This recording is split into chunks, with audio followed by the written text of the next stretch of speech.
باللہ من الشیطان الرجیم بسم اللہ الرحمن الرحیم وعلم آدم الاسماء كلها ثم عرضهم على الملائكة فقال انبئوني بأسماء هؤلاء إن كنتم صادقين قالوا سبحانك لا علم لنا إلا ما علمتنا إنك أنت العليم الحكيم۔ اوپر والی آیت میں یہ بیان کیا گیا کہ اللہ تعالیٰ نے ملائکہ سے مشورہ لیا کہ ہم روئے زمین پر اپنی خلافت کو قائم کرنے کے لیے اپنا خلیفہ اپنا جانشین بھیجنا چاہتے ہیں، تو اس سلسلے میں اور اس کے لیے انسان کو پیدا کرنا چاہتے ہیں، اس سلسلے میں تمہاری کیا رائے؟ تو حضرات ملائکہ نے ازراہ ہمدردی میں یہ جواب دیا کہ بھائی جہاں تک تسبیح تقدیس کا معاملہ ہے ہم اس کے لیے کافی ہیں، باقی الگ سے کسی مخلوق کو پیدا کرنا میرے علم کے اعتبار سے یہ کوئی اس کی ضرورت نہیں ہے۔ اللہ تعالیٰ نے ان کو یہ کہہ کر خاموش کر دیا کہ انی اعلم ما لا تعلمون، کہ اس کے اندر کیا مصلحت مخفی ہے، اس کی مصلحت کو ہم جانتے ہیں، جو ہم جانتے تم نہیں جانتے۔ اس کے بعد اللہ تعالیٰ نے حضرت آدم علیہ السلام کو جب پیدا کیا تو آدم علیہ السلام کی برتری کو ملائکہ کے اوپر ثابت کرنے کے لیے ایک تدبیر اختیار فرمایا کہ اللہ تعالیٰ نے ملائکہ کو اور آدم علیہ السلام کو سب کو ایک مقام پر جمع کر کے اور ان کو دنیا کے اندر جتنی چیزیں پیدا کی جانے والی تھیں ان تمام چیزوں کے نام اور اس کے کام کو گنوایا کہ بھائی یہ فلاں چیز ہے اس کا یہ کام ہے، یہ فلاں چیز ہے اس کا یہ کام ہے۔ اس طریقے سے تمام چیزوں کا نام اور اس کا کام گنوایا اللہ تعالیٰ نے ملائکہ اور حضرت آدم علیہ السلام کے موجودگی میں۔ اس کے بعد حضرات ملائکہ سے کہا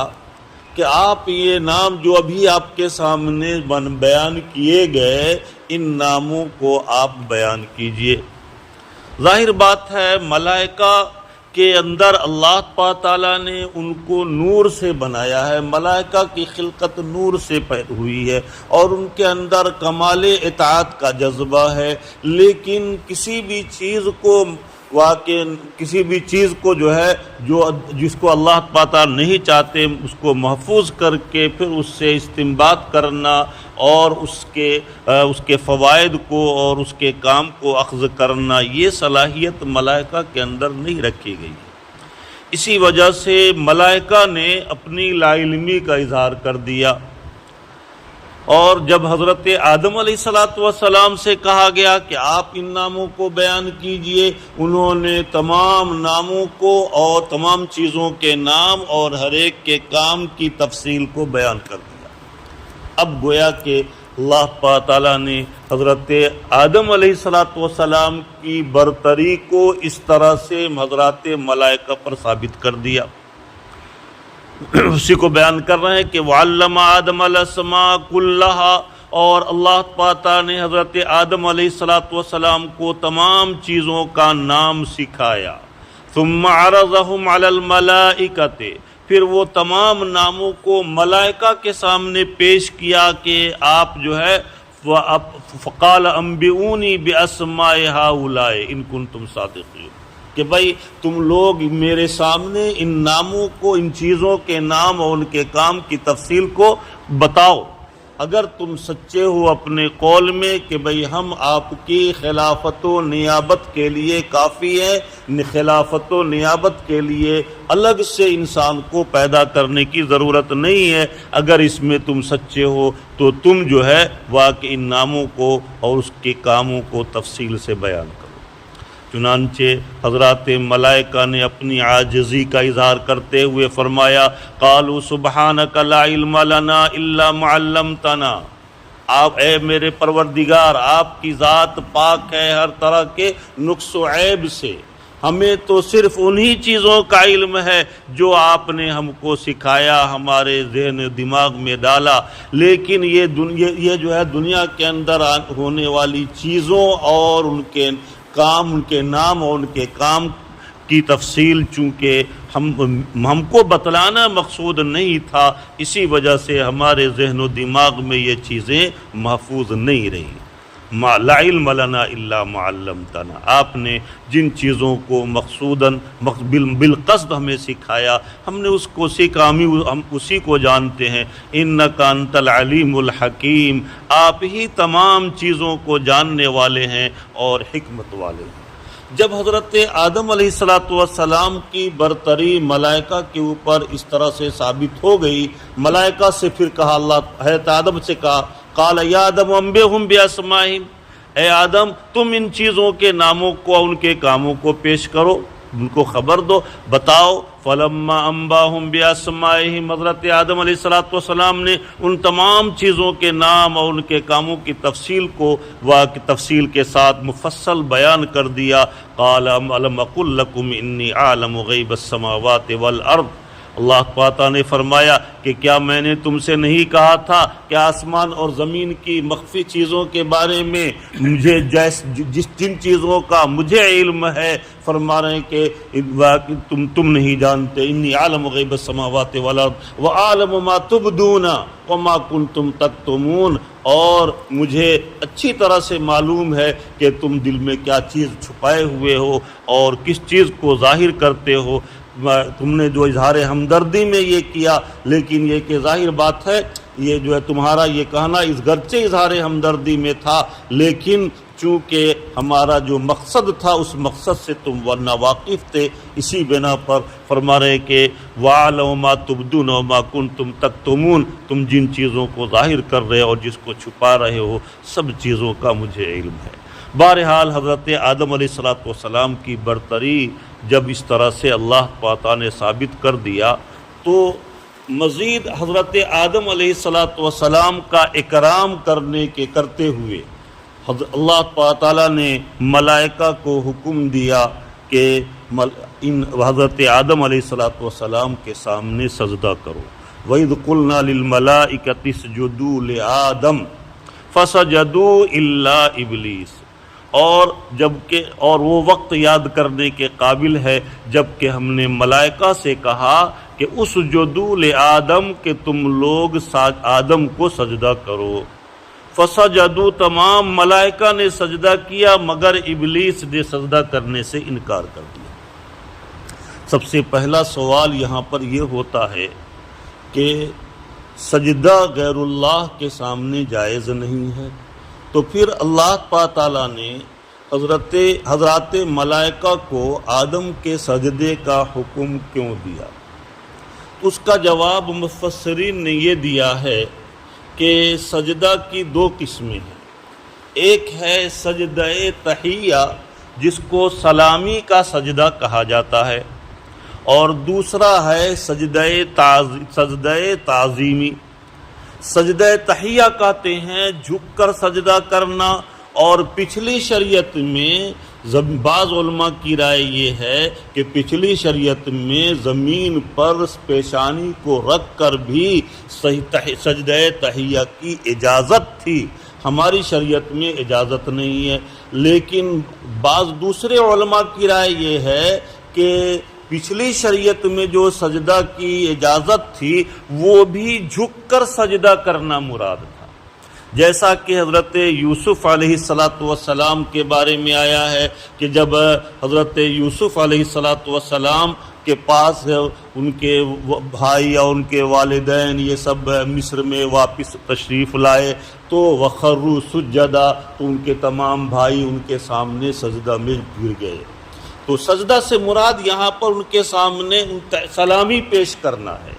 تو پچھلی شریعت میں اب یہ سجدہ پیشانی زمین پر ٹیک کر تھا یا یہ کہ صرف جھک کر تھا، اپنی گردن کو جھکا کر تھا، دونوں قول ہے۔ بہرحال ہماری شریعت میں دونوں میں سے کسی کی اجازت نہیں ہے۔ کسی کے سامنے جھک کر کے کہ جو ہے سلام کرنا، یا پھر یہ کہ پھر زمین پر پیشانی رکھ کر سلام کرنا، یہ ہماری شریعت میں دونوں میں سے کوئی شکل کی اجازت نہیں ہے۔ حتیٰ کہ اگر کوئی شخص دور ہے اور ہم اس کو سلام کرنا چاہتے ہیں تو ایسی صورت میں فقہا نے لکھا ہے کہ زبان سے سلام کرے، اور اس زبان سے جو سلام کر رہا ہے اس کو ہاتھ کے اشارہ سے سامنے والے تک پہنچا سکتے ہیں۔ اس وجہ سے کہ زبان سے اگر سلام نہیں کیا اور صرف ہاتھ سے اشارہ کیا تو اس کو سلام نہیں کہا جائے گا، اور سلام کا اجر و ثواب اس پر نہیں ملے گا۔ زبان سے سلام کرنا ضروری ہے، ہاتھ کے اشارہ سے سلام کرنا بھی صرف ہاتھ کے اشارہ پر اکتفا کرتے ہوئے سلام کرنا یہ درست نہیں۔ بہت سی جگہوں پر سلام کے وقت لوگ گردن جھکا کر سلام کرتے ہیں۔ لکھنؤ میں سلام کا اسٹائل یہ ہے کہ پیشانی کو بھی خوب ہلائیے اور ہاتھ کو بھی ہلائیے، اس طریقے سے وہاں کے سلام کا اسٹائل جو ہے وہ کہ نواب کے دور میں اس طرح سے تھا، لیکن ہماری شریعت میں اس کی اجازت نہیں ہے۔ بہرحال تو خلاصہ یہ ہے کہ سجدہ کی دو قسمیں ہیں، سجدہ تحیہ اور یہاں پر یعنی جھک کر کے سلام پیش کرنا، یہ پچھلی شریعت میں جائز تھا لیکن ہماری شریعت میں یہ بھی جائز نہیں ہے۔ اور دوسرا ہے سجدہ تعظیمی، یعنی اپنی پیشانی کو زمین پر ٹیکنا، وضع الجبہۃ علی الارض علی ہیئۃ التعظیم، کہ کسی کی عظمت اور بڑائی کے اظہار کے لیے پیشانی کو زمین پر ٹیکنا، یہ جو ہے غیر اللہ کے لیے جائز نہیں ہے، صرف اللہ کے لیے جائز ہے۔ اور یہاں پر حضرت آدم علیہ السلام کو جو سجدے کا حکم دیا گیا یہ سجدہ تحیہ سلامی کا سجدہ تھا، سجدہ تعظیمی نہیں تھا۔ بعض علماء کی رائے یہ ہے کہ حضرات ملائکہ کو جو سجدہ کا حکم دیا گیا آدم علیہ السلام کے سامنے سجدہ کرنے کا، تو یہ سجدہ ایسا ہی ہے جیسا کہ ہم خانہ کعبہ کی طرف رخ کر کے سجدہ کرتے ہیں، لیکن کسی کے دل میں یہ خیال نہیں ہوتا کہ ہم کعبہ کی پوجا کر رہے ہیں اور کعبہ کو سجدہ کر رہے ہیں، بلکہ ہر سجدہ کرنے والے، ہر ایمان والے کے دل میں یہی خیال ہوتا ہے کہ ہم تو سجدہ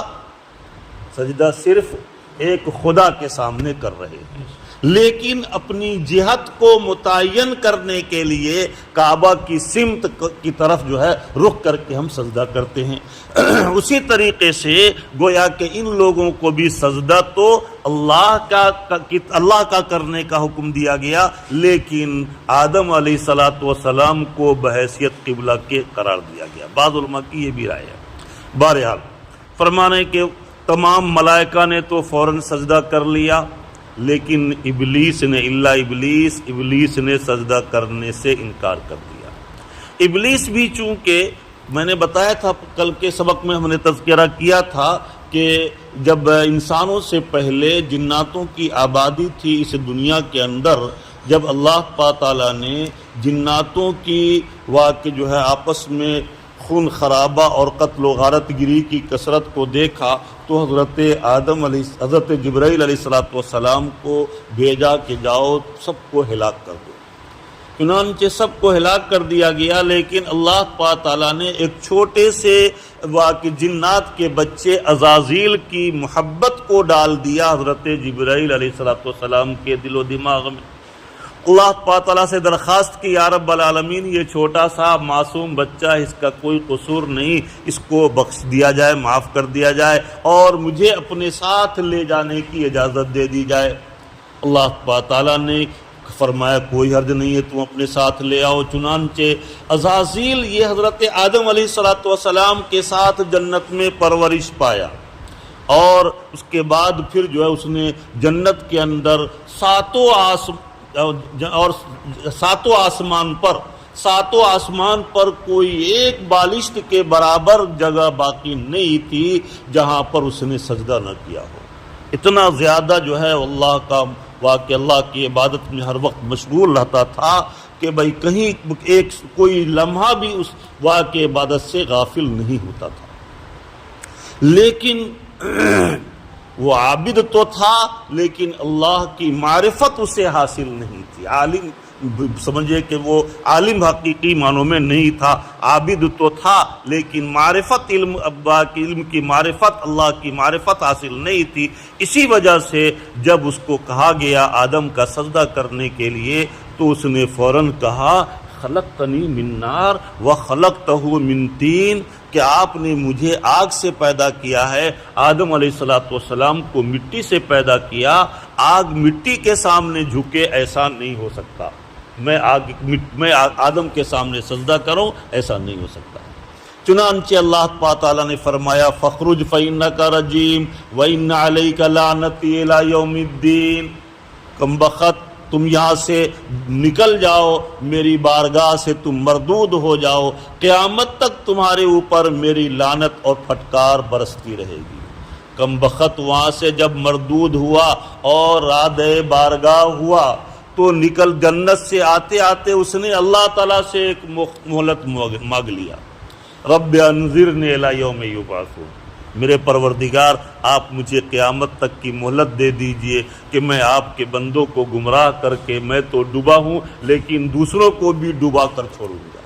میں جو ہے آپ کے بندوں کو گمراہ کر کے ہر ممکن کوشش کر کے اور صحیح راستے سے بھٹکا کر اور غلط راستے پر ڈالنے اور گمراہ کرنے کی کوشش کرتا رہوں گا، لہذا آپ مجھے اس کا اختیار اور اس کی مہلت دے دیجئے. اللہ پاک نے فرمایا فَإِنَّكَ مِنَ الْمُنظَرِينَ، چلو تم کو مہلت دے دی گئی. چنانچہ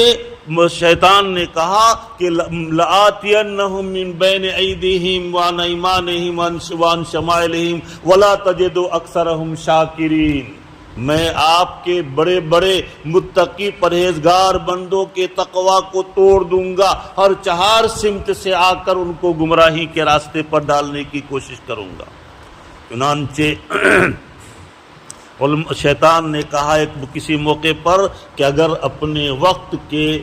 حسن بصری اور دعا کے دوسری جانب رابعہ بصریہ یعنی انتہائی اپنے زمانے کے ولی اور ولیہ ایک مقام پر تنہائی میں جمع ہو جائیں تو ہم ان دونوں کے دل میں وسوسہ ڈال کر، برائی کا خیال ڈال کر برائی میں مبتلا کیے بغیر نہیں رہیں گے. اسی وجہ سے بہت متنبہ رہنے کی ضرورت ہے. بہرحال یہ شیطان چونکہ حضرت آدم علیہ السلام کا سجدہ کا انکار کرنے کی وجہ سے جنت سے نکالا گیا اور اللہ کی بارگاہ سے مردود ہوا، اس وجہ سے یہ ازلی دشمن ہے انسان کا،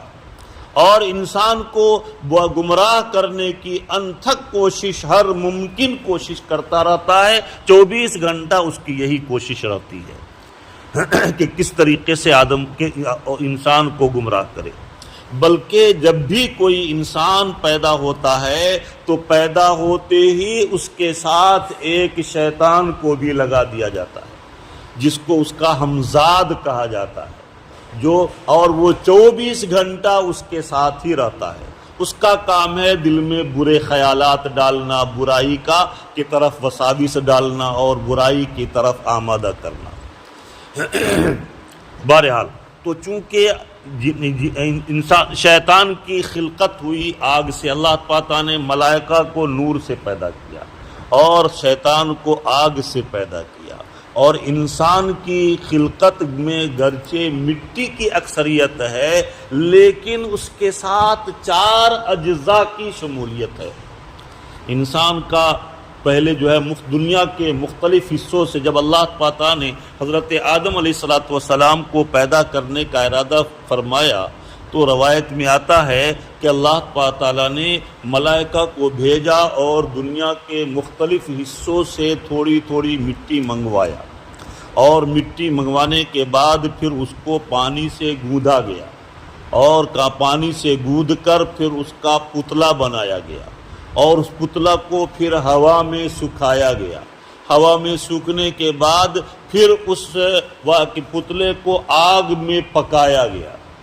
آگ میں پکانے کے بعد پھر اس کو ایک عرصہ تک عرش کے نیچے یوں ہی چھوڑ دیا گیا. تو گویا کہ پھر جو ہے ایک طویل عرصے کے بعد روح ڈالی گئی۔ تو خلاصہ یہ ہے کہ انسان کی خلقت گرچہ مٹی سے ہوئی ہے، لیکن کچھ نہ کچھ اثرات اور اجزاء اس میں ہوا، پانی اور آگ کے بھی شامل ہیں۔ چنانچہ مٹی کی خلقت کی وجہ سے انسان کے اندر بخل کی صفت پیدا ہوتی ہے کہ مٹی کے اوپر آپ پانی ڈالیے تو کیا ہوگا، پانی فوراً نیچے چلا جائے گا۔ تو اس کی وجہ سے انسان کے اندر بخل کی صفت پیدا ہو گئی تھی۔ اللہ تعالیٰ نے اس بخل کی صفت کو دور کرنے کے لیے زکوٰۃ کا حکم دیا، اور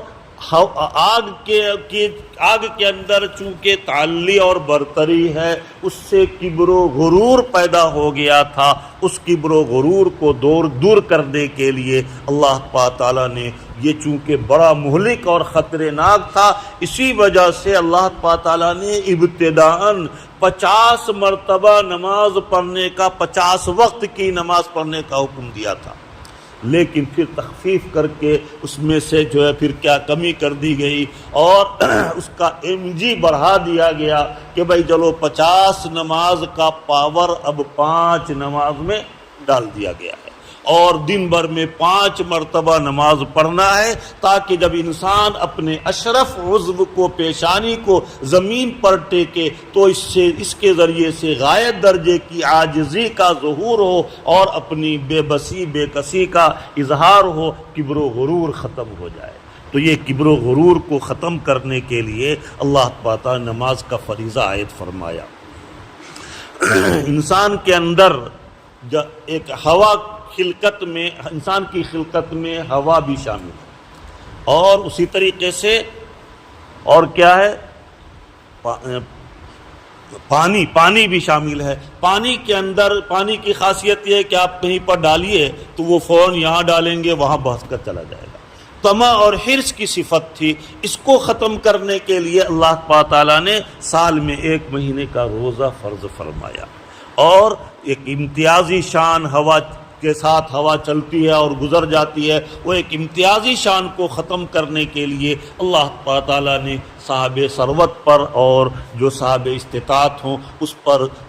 حج فرض فرمایا کہ حج کے ایام میں چاہے وہ بادشاہ ہو یا ایک غلام ہو، سب ایک جیسا لباس پہن کر اور ایک حالت میں ایک خدا کے سامنے اور جو ہے تلبیہ کا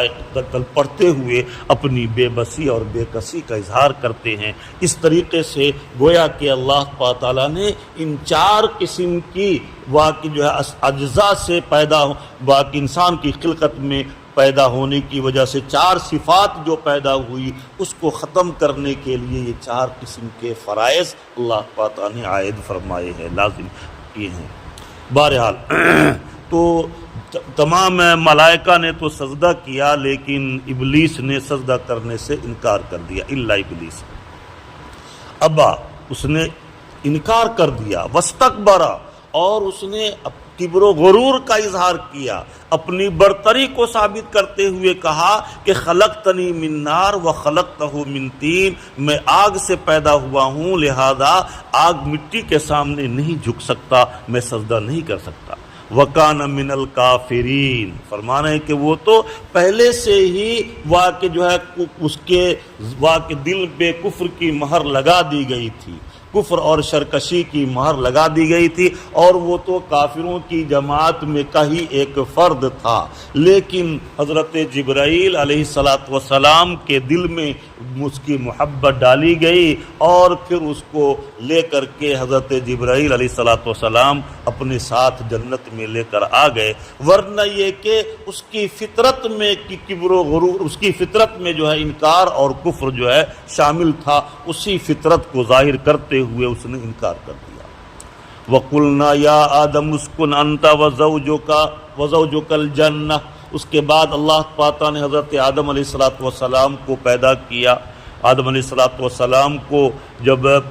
پیدا کیا تو وہ جنت میں ہر طرح کی نعمتیں تھیں، لیکن یہ کہ وہ تنہا تھے، اداس اور مغموم رہتے تھے۔ اللہ پاک تعالیٰ نے ان کی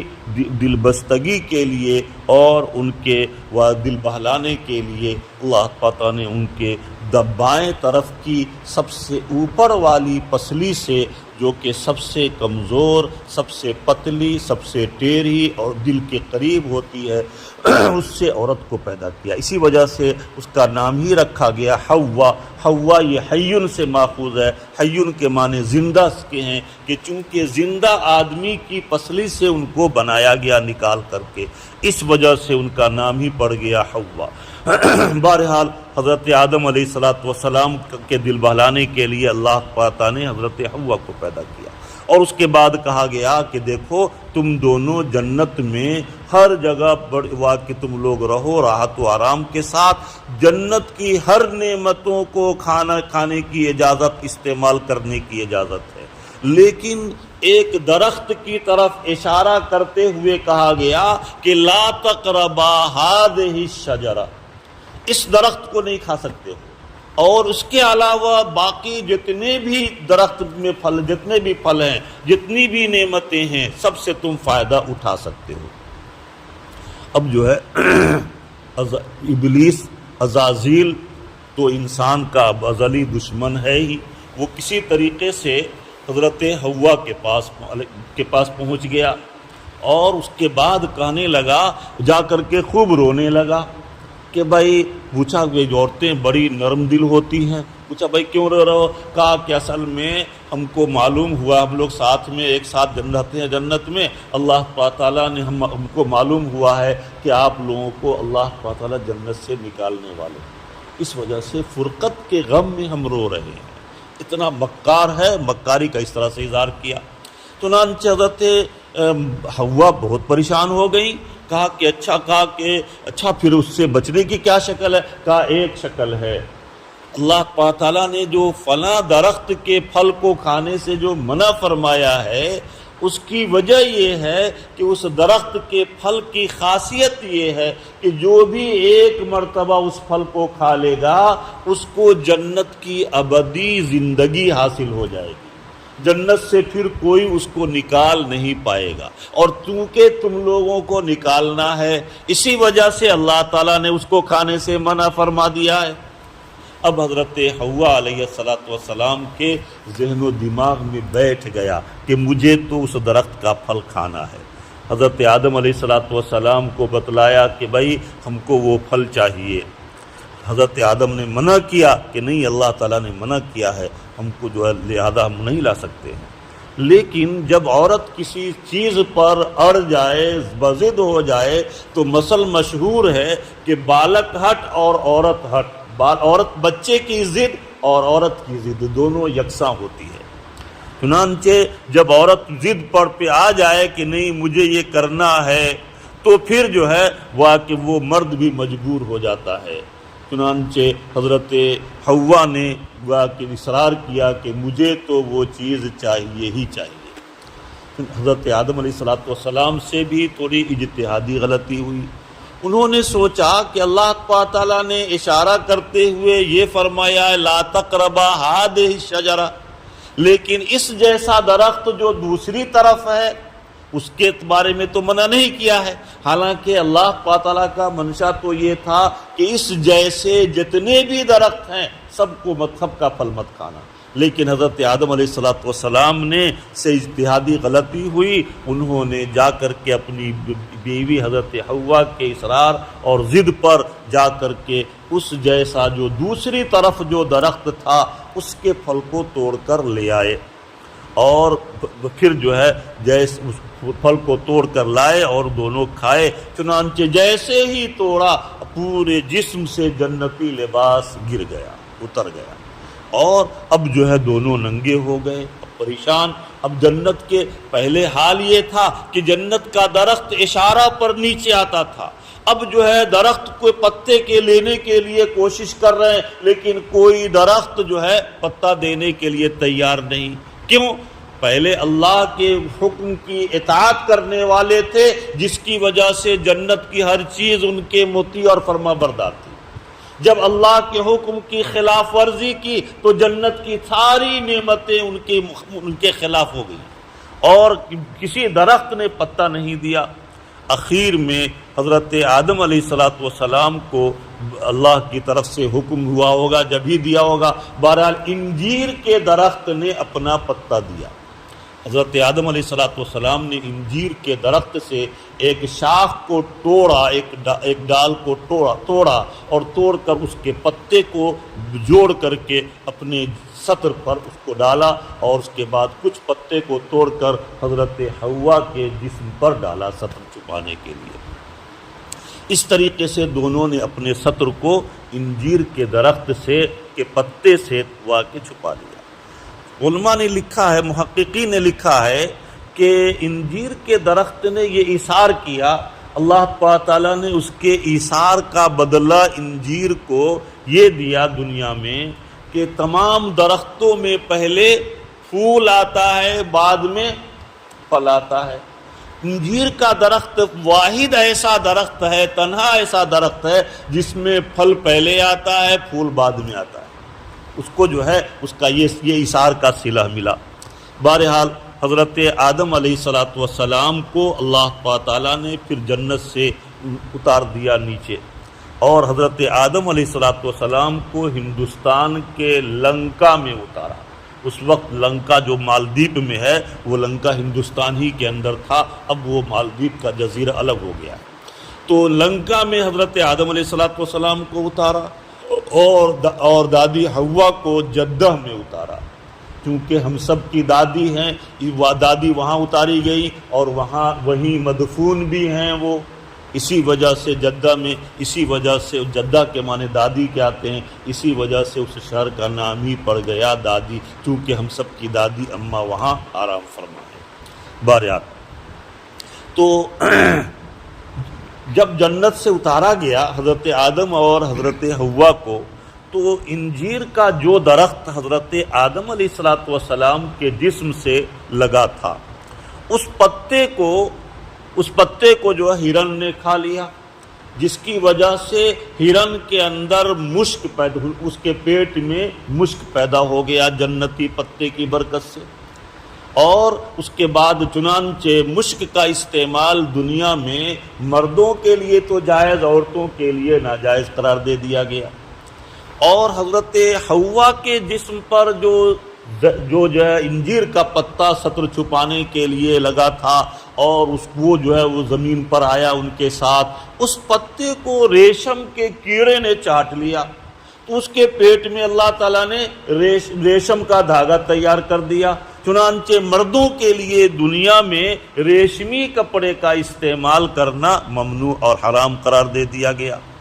بہرحال دونوں ایک دوسرے سے الگ جو ہے حضرت آدم کو لنکا میں اور ہندوستان میں اتارا گیا، حضرت حوا کو جدہ میں اتارا گیا۔ دونوں ایک دوسرے کے فرقت کے غم میں ایک طویل عرصے تک روتے رہے۔ حضرت آدم علیہ السلام اتنا روئے کہ ان کے آنسوؤں کو اگر جمع کیا جائے تو پوری امت کے آنسوؤں سے بھی بڑھ جائے گا۔ بہرحال بہت عرصے تک روتے رہے۔ پھر ایک طویل عرصے کے بعد ان دونوں کو واقع جو ہے کے دل میں بات ڈالی گئی کہ جا کر کے وہ خانہ کعبہ کا حج کریں۔ چنانچہ حج کے دوران جب یہ لوگ عرفات کے میدان میں گئے تو عرفات کے میدان میں ایک جبل نور ہے، جبل رحمت اس کو کہا جاتا ہے، تو اسی جبل رحمت پر، اس جبل رحمت ہے، وہ چھوٹا سا پہاڑ ہے، اسی پہاڑ پر دونوں کی ملاقات ہوئی۔ بہرحال اللہ تعالیٰ نے اس طریقے سے پھر دونوں کی ملاقات کرایا، اور دونوں پھر ایک دوسرے کے ساتھ وہاں پھر واقع رہنے لگے۔ فرما رہے ہیں کہ وَقُلْنَا يَا آدَمُ اسْكُنْ انت وزوجک الجنہ، اور ہم نے کہا کہ اے آدم تم اور تمہاری بیوی جنت میں رہو، اور وَكُلَا مِنْهَا رَغَدًا حَيْثُ شِئْتُمَا، اور تم جنت کے اندر جنت کی نعمتوں میں سے جو چیز چاہو جہاں سے چاہو خوب رغبت کے ساتھ جنت کی نعمتوں کو کھاؤ، جنت سے فائدہ اٹھاؤ، لیکن یہ بات یاد رکھنا ولا تقربا هذه الشجرہ، اس درخت کے قریب مت جانا، فتکون من الظالمین، اگر تم اس درخت کے پاس گئے اور اس درخت کے پھل کو تم نے استعمال کیا تو تم اپنے نفس پر ظلم کرنے والے ہو جاؤ گے، اس وجہ سے کہ میرے حکم کو توڑنے والے ہو جاؤ گے، اور میری حکم عدولی کی وجہ سے تم کو جنت سے نکال دیا جائے گا۔ چنانچہ فَأَزَلَّهُمَا الشَّيْطَانُ عَنْهُمَا فَأَخْرَجَهُمَا مِمَّا كَانَا فِيهِ، چنانچہ ان دونوں کو فَأَزَلَّهُمَا اسْرَانِ، اللہ تعالی ہمیں اور آپ کو اپنی رضا اور محبت نصیب فرمائے اور ماہ مبارک کی قدردانی کی توفیق عطا فرمائے۔